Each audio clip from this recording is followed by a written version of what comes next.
Good morning. This is Elder G again. This is Tuesday, September 9th, 2025. God can woke us up one more time. God can start us on our way. God can close us in our right mind. And I hope and pray that all our limbs are working properly this morning.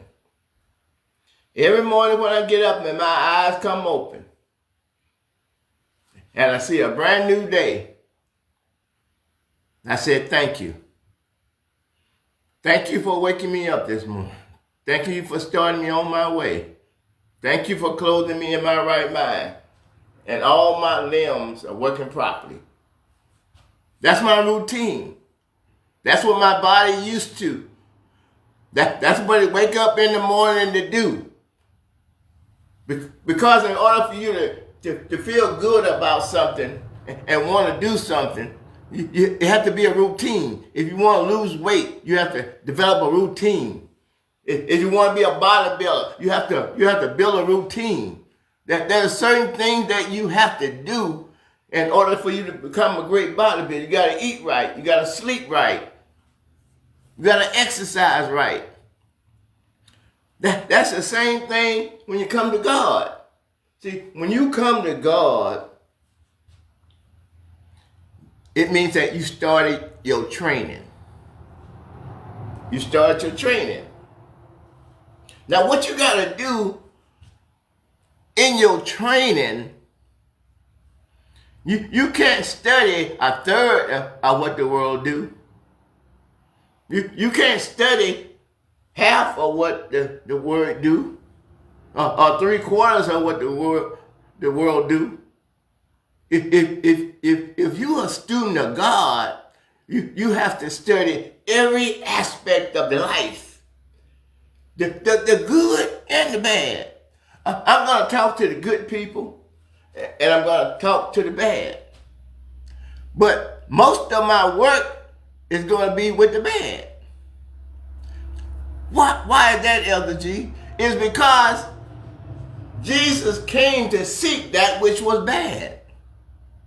That's what lost me, is that they turned their back on God. They started committing adultery, fornication, lying, stealing, murder, lasciviousness, misusing their brother and sister, taking what their brother and sister worked hard for.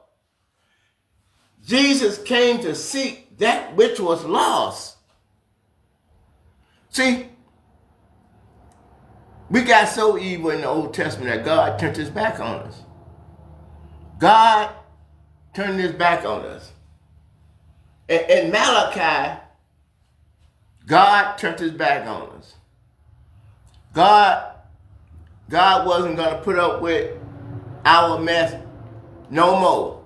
It said that things had got so bad with man that God was getting ready to destroy us.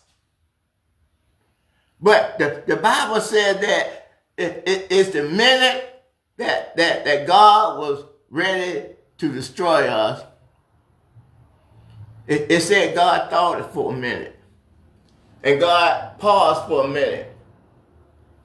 And then God, he said that's flesh of my flesh. That's bone of my bone. Those are my sons and my daughters.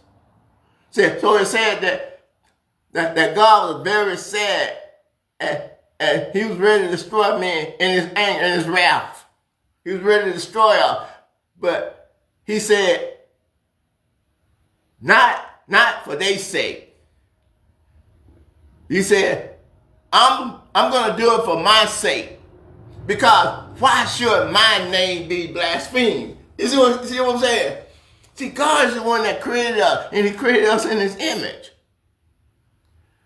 Even though God turned his back on us, he didn't destroy us. He was ready to destroy us. But he thought, why should my name be blasphemed? Why should my name be put in the mud? So he said, for my own sake, I'm gonna turn my back. But don't worry. Don't worry. Because there's going to be a Savior that was written by Isaiah, that a virgin is going to conceive, and she's going to bring forth a son, and they shall call him, his name, Emmanuel. When you interpret the name Emmanuel, it means that God is with us.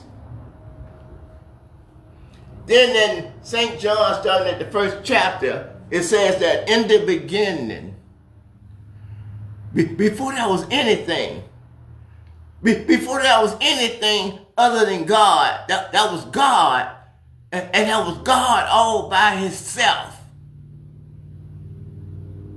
And it said, in the beginning was the Word. So that means that a word, before anything else existed other than God, he said that the Word, we know the angel that's in heaven. I'm talking about on earth. The Word, in the beginning was the Word, and the Word was with God. See, the Word was with God. Just like my word is with me. You hear my word when it comes out of my mouth. But before my words come out of my mouth, my word is in my head. And before I speak my words, they going around inside of my head because I haven't opened my mouth. But I can still hear my words. I can still make my speech in my head and no sound come out of my mouth. So before I come out to make my video, I've already rehearsed in my mind, in my heart, and in my mind, and in my soul. I've already rehearsed what I'm going to say, what God gave me, because God is the one that put it in my head. So if no one else is putting it in my head, and it's in my head and it's coming out of my mouth this morning, that means that somebody put that information there. And that somebody that put that information there is God. See, God don't have a form or a shape. The whole earth is God. And the fullness thereof, the whole earth, everything you see, everything you touch, everything you taste, everything you hear, everything that you do in life, it's all God. God don't have a shape. If you worship God, you got to worship God in two ways. You got to worship God in spirit, and you got to worship God in truth. And then you have to accept Jesus Christ as the Messiah. So when you accept Jesus Christ as the Messiah, Jesus says, I am the door. He's the door. That's the only way that you get to the Father is through the door. And any man try to get up to heaven any other kind of way, he's a thief and a robber. That's what they mean. I hear a lot of so-called preachers and stuff be talking all that mess because they don't explain to the people what God is talking about. See, the Spirit of God is in us. In us. I'm talking to you on this phone. Back in the old days, they had to plug things in, had to have wires running to the speaker and all that. You don't have to have that no more. It's Wi-Fi. See, I can't see no wires. I don't see no wires connecting my phone to a speaker. It's invisible. But every time I speak into the mic, my voice come out of the speaker. I don't know how they did that, whoever invented it, but all I know, it works. But I can't see it, and I can't touch no wires. It doesn't matter how it got there, it's there. So whoever invented Wi-Fi had to be inspired by God, because it wasn't there at first, it was invisible. What it means is that was an invisible thing to everybody else. But to this one person, God revealed how to invent Wi-Fi, or how to do a blood transfusion, or how to invent an air conditioner, or to know how to build a cotton gin, or to build an elevator, or to make a refrigerator. It wasn't there at first. Everybody else was blind to it. But God looked up on one of us and said, I'm going to make this visible to you. And when you make it visible, I want you to spread it to everybody in the world. See, that's the way God works. See, that's why they said that God works in mysterious ways. Mysterious ways. That means that God is going to work in ways that you don't understand. God is going to work in ways that you cannot comprehend. But God is going to reveal it to someone.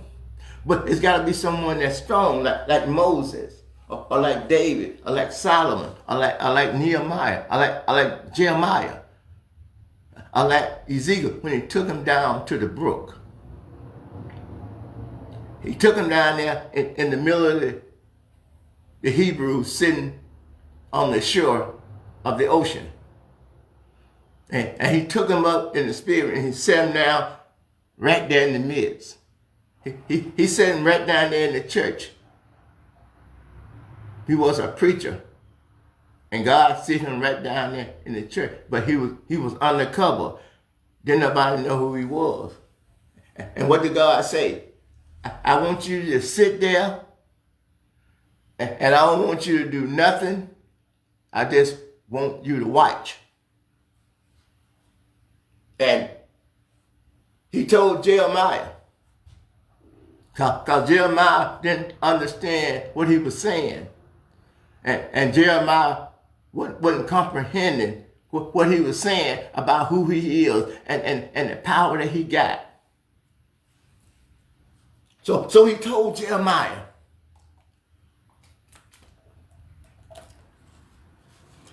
he said, I want you to go down to the potter's house.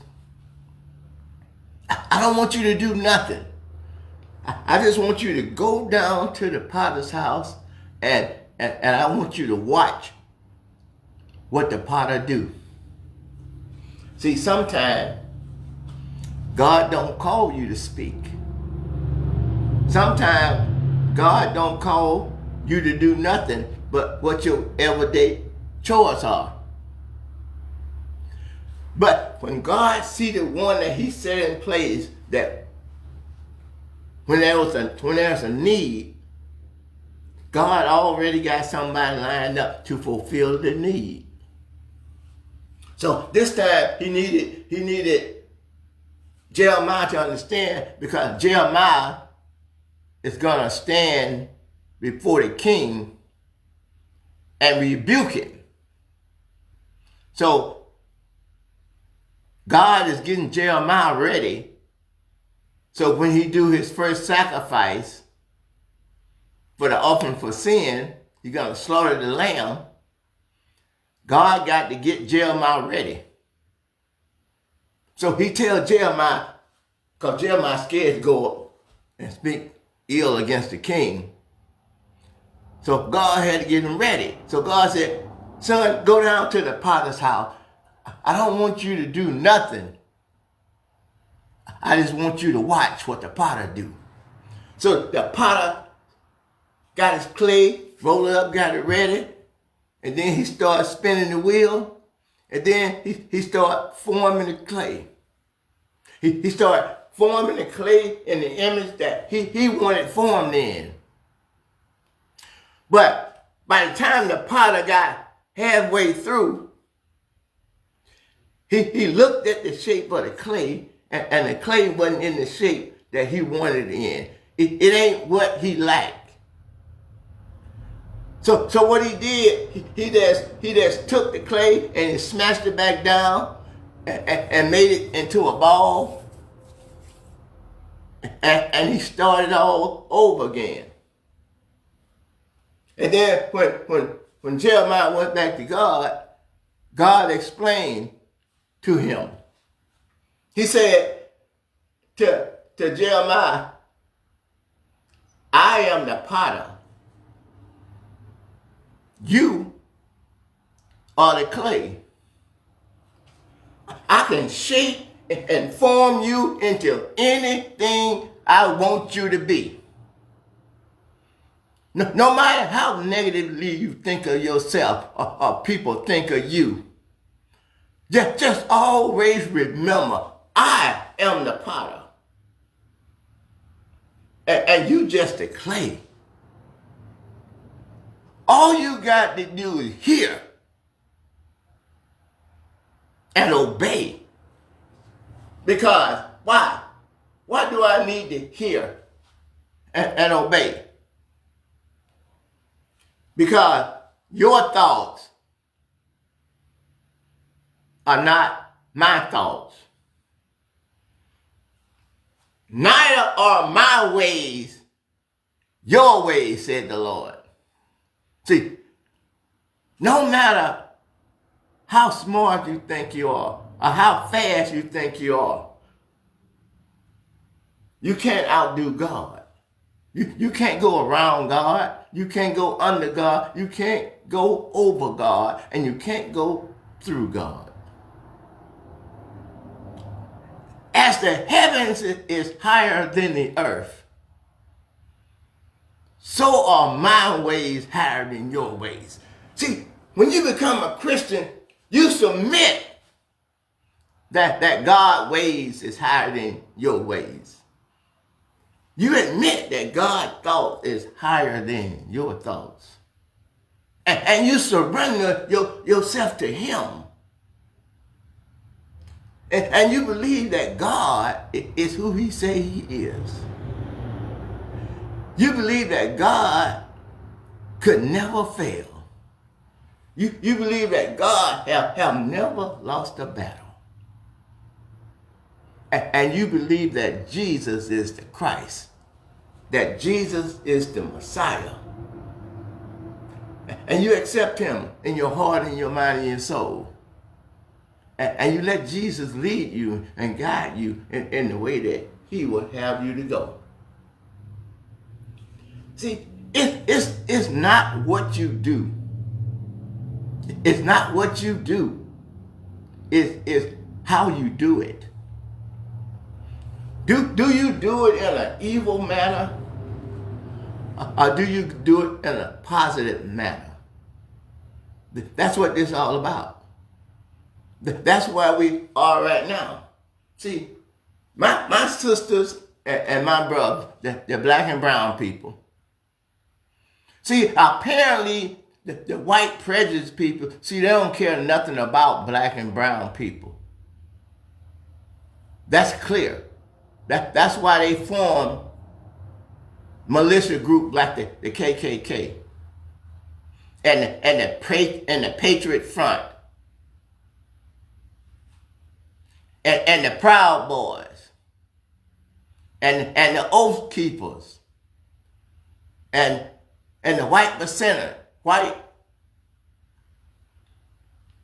and that's what they do. Or the Aryan Nation. These are all people that believe in blonde hair and blue eye and think that black and brown people are no more than animals. That's what the President of the United States believes in, white supremacists. They call it white national because they don't want to offend minorities because they want their money and they want them to work.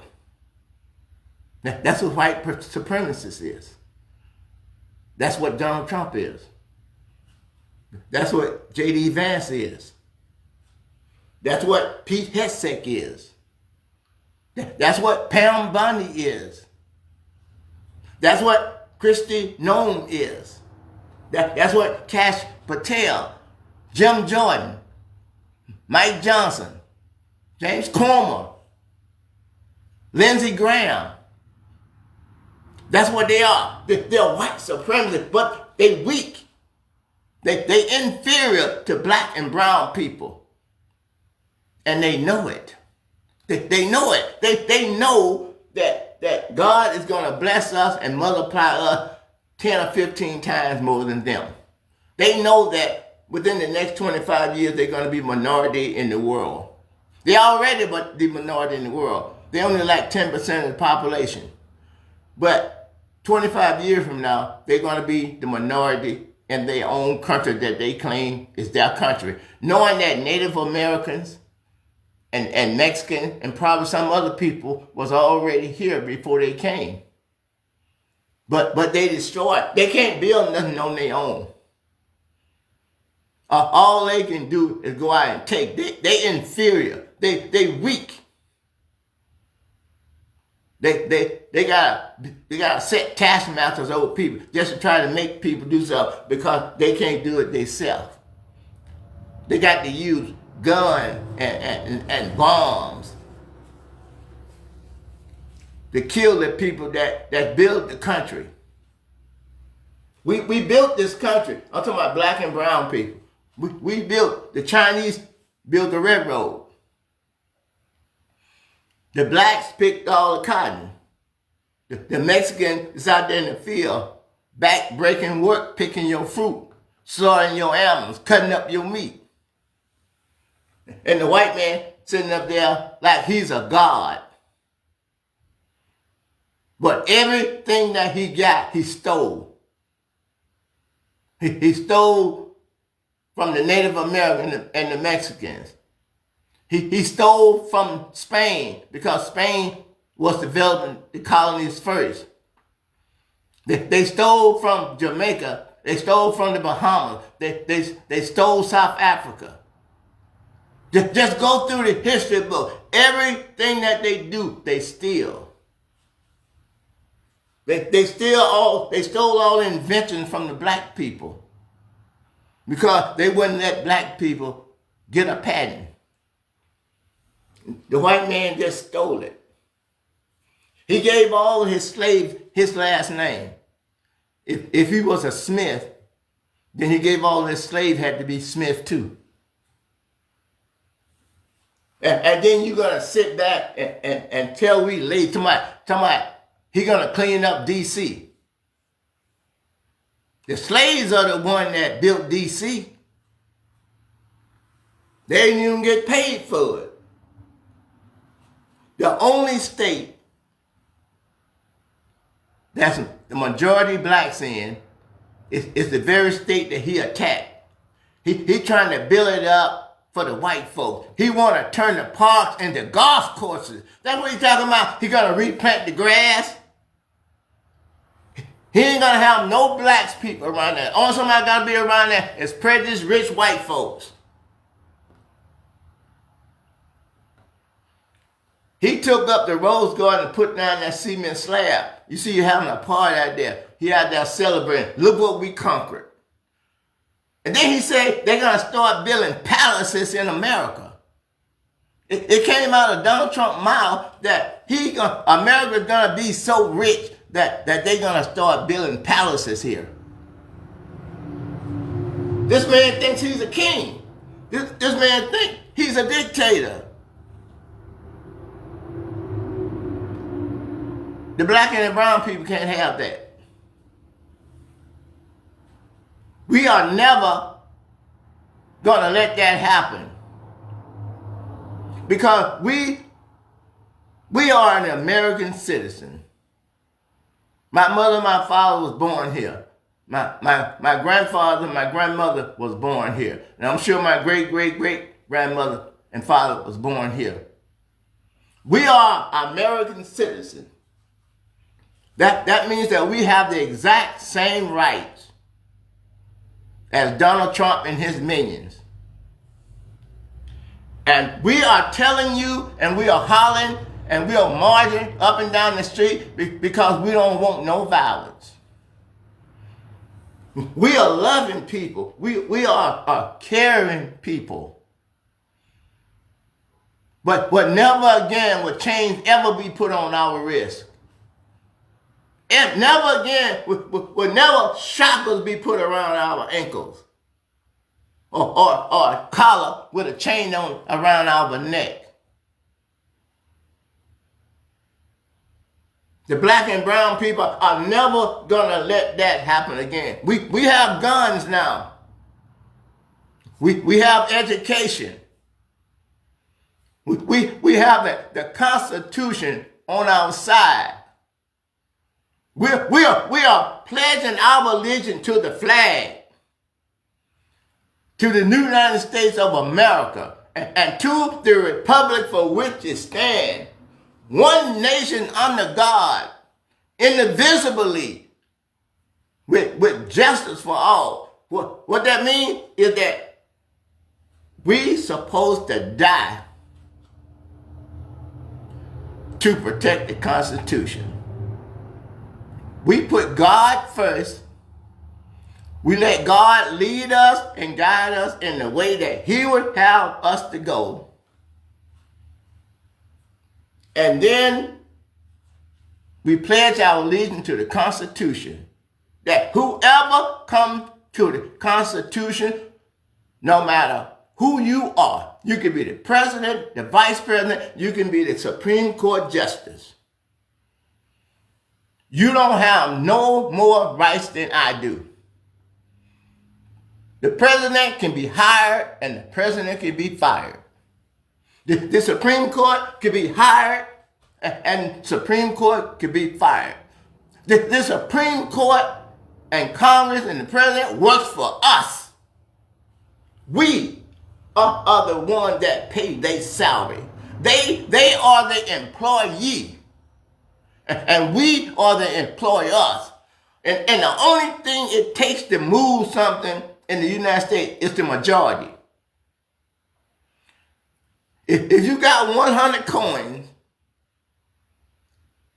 and you cut them in half and give each person 50 coins, and then one person defect from one side and move over to the other side, and you got 51 coins, you are the law. You are the law. You can fight and defeat anyone that comes against the majority. Anyone that raises up their head to come against the majority, you're supposed to crush it.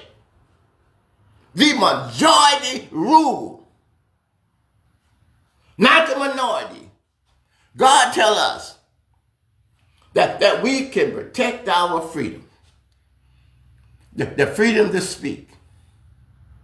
The freedom to assemble. The freedom of a religion. That means that if this person wants to practice Islam, he can practice Islam in this country. If they want to be a Buddhist, they can be a Buddhist in this country under the Constitution. That's what I swore to uphold. That's what I swore to defend.